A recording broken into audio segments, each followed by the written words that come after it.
Hello everyone, today we are going to do the lab electron charge to mass ratio. Here is the experimental setup. Okay, so here this is the constant current power supply. You can change the current here, and as needed we can keep the current constant, or if you want you can change the current.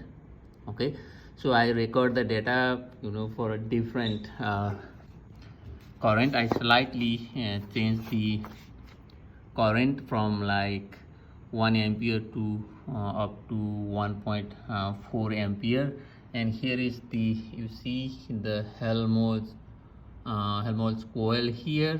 Okay, and these coils, you can see these coils has the number of turns, you can see like this. Okay, you have a Helmholtz coil there, this is called as the Helmholtz coil, and here, right here, you can read the voltage. Okay, so you can change the voltage and keep the current constant, and you have to measure the radius of the electron beam. Okay, so the experimental setup is not that much important for you guys because you are not going to measure the radius of the electron beam. Here you can see the electron beam right there. For that I have to turn off the light. Okay, so let me turn off the light, then I can show you the electron beam there. So it is dark and there is a electron beam. Look, it is very nice circular beam. So what we need to do is we need to measure the diameter of the that circular beam, and then if you divide the diameter by 2, then you get the radius of that circular beam. Okay, so what I will do is I will change the current here. Right now it is 2.18 ampere, but I want to make it like I don't see it. I start somewhere from 1 ampere, measure the radius of this circular beam. Actually I measure the diameter, then I will divide by 2 so that I can get the radius of this circular ring, like a circular beam. Then you can see that if I change the current, look at this, I'm going to change the current. Okay, so if I change, look here, I'm changing the current, and you can see the diameter of the circular beam is changing. Look, I can change, I'm changing the current here. Look, the current is like here, I'm changing the current, and you can see the diameter of the ring is changed. So let me do the other way.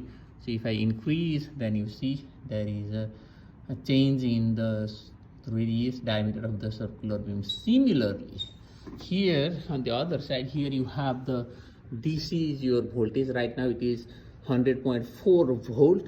Okay, so I can change this voltage also.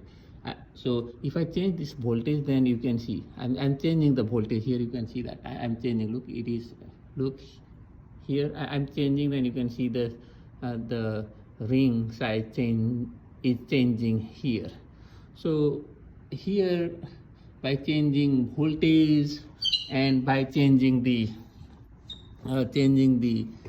current here, okay, I measured the diameter of this beautiful circular ring, and I have to measure the current. That you can read the current here, you can read the voltage there. Then the magnetic field applied here is provided for this Helmholtz coil, and the radius, the main point here is you have to measure the current, you have to measure the voltage, and measure the diameter of the circular ring.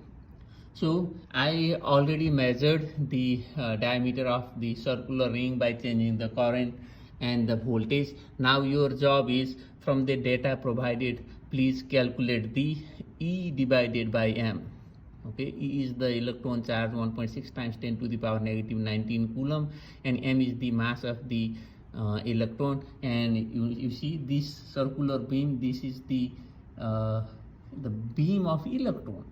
That's the electron path. You know that when the charged particle is moving inside the magnetic field, then it moves in a circular path. That's what I am showing you here. Okay, so please read the manual carefully. use the given data and calculate E divided by M. Okay, thank you.